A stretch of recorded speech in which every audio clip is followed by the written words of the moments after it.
पारादीप बेलाभूमि की स्वच्छता रखापे आम समस्त संकल्प नहींचु।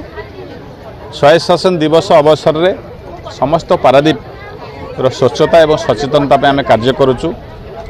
पारादीप परिवेश सुस्थ रखापे वृक्षरोपण करने लोक मानक सचेतन कराऊँ। माँ मान द्वारा वृक्षरोपण कराऊँ। आज से परिप्रेक्षी आम समस्त वार्ड स्तर कार्यक्रम सारापर आज बेलाभूमि पारादीप विभिन्न अनुष्ठान मानक विभिन्न शिल्पानुष्ठान माने एवं विभिन्न एनजीओ भाई माने पारादीप म्युनिसिपालिटी कर्मचारी समस्ते मिसी आज बेलाभूमि स्वच्छता कार्यक्रम करें सफलता हासिल करें संकल्प करूँ। पारादीप बेलाभूमि स्वच्छ रखू, पारादीप शहर को स्वच्छ रखू, यही आमर प्राथमिकता है। एवं पारादीप शहर के पर्यटक मैंने आसवे ये अंचल बेलाभूमि स्वच्छता रमेत मिलमिशी कम करेंगे आज समस्त संकल्प नहीं। रवींद्र कुमार जेना आईनजीवी तथा ग्रीन पारादीप ट्रस्टर आईन उपदेष्टा।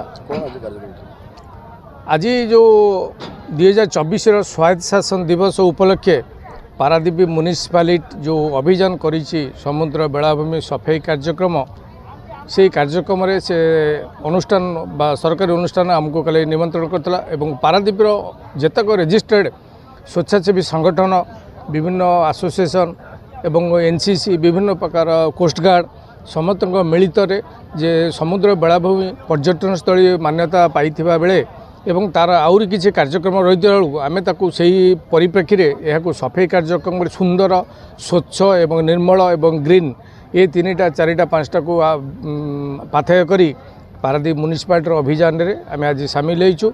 यही ग्रीन पारादीप ट्रस्ट 10/5/2024 अक्षय तृतीया दिन शुभ जन्मदिन नहीं ता भीतर अद्यावधि 3-4टी अति उन्नत एवं साधारण प्रशंसित कार्यक्रम कर सारी ये कार्यक्रम पारादीप म्युनिसिपालिटी सदा सर्वदा सहयोग करिवो से पंजीकृत हो रही। आगामी दिन जिते प्रकार कार्यक्रम म्युनिसिपालिटी स्वच्छता कार्यक्रम ये ग्रीन पारादीप ट्रस्ट सबुल सहभागिता करिवो एवं आकु छाड़ी आउर किसी बहुत उन्नतिमूलक कार्य करने से तार प्रयास एवं समस्त बोर्ड अधिकारी को लेकर बैठक प्रस्तुति चली।